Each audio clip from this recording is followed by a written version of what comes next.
खबर रोहतास जिला के डेहरी से है, जहां डालमिया नगर में एक महिला ने अपने बड़े चाचा की मृत्यु के बाद अपने हाथों से मुखाग्नि दी और उनका अंतिम संस्कार किया। महिला सशक्तिकरण की ये कहानी डालमिया नगर की है, जहां जन्म से विकलांग कामता सिंह आजीवन अविवाहित थे। वे अपनी भतीजी के साथ ही रहा करते थे। 80 साल की उम्र में जब उनका निधन हुआ तो उनकी भतीजी सीमा ने उनका मुखाग्नि देकर अंतिम संस्कार किया। डेहरी में सोन नदी के किनारे शमशान घाट पर कामता सिंह का जब अंतिम संस्कार किया जा रहा था तो अविवाहित रहने के कारण कोई संतान नहीं होने पर उनको मुखाग्नि देने को लेकर जब सवाल खड़े होने लगे तो आजीवन सेवा करने वाली भतीजी सीमा आगे आई तथा कहा कि जब उन्होंने अपने दिव्यांग बड़े पापा की पूरी जिंदगी सेवा की है, ऐसे में मुखाग्नि देने का अधिकार उन्हीं का बनता है। पुरुषवादी इस क्रियाकलाप में अकेले महिला मौजूद होकर हाथों में अग्निपुंज लेकर जब मुखाग्नि दी तो नारी शक्ति की मिसाल पेश हो गई।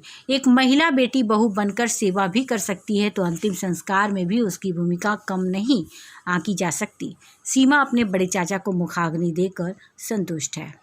मेरे बड़े पापा शुरू से ही विकलांग थे, जन्म से ही वो विकलांग ही पैदा लिए थे। उनकी शादी भी नहीं हुई थी, इसलिए कोई उनकी औलाद भी नहीं थी। शुरू से ही वो मेरे ही पास रहते थे और उनको पूरा भरोसा था कि हम ही उनको पार लगाएंगे। इधर विगत सालों से करीब 2 सालों से वो बेड पे ही थे।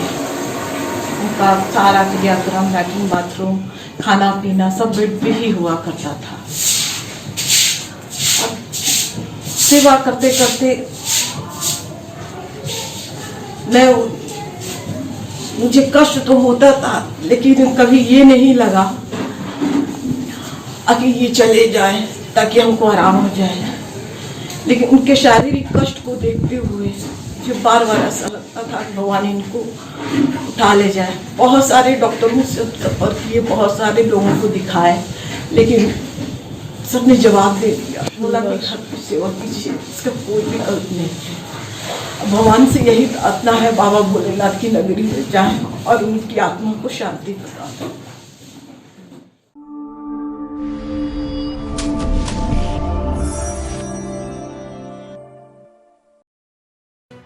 लेटेस्ट खबरों से जुड़े रहने के लिए हमारे चैनल नेशन भारत को सब्सक्राइब करें और बेल आइकन को दबाएं ताकि कोई खबर छूट न पाए।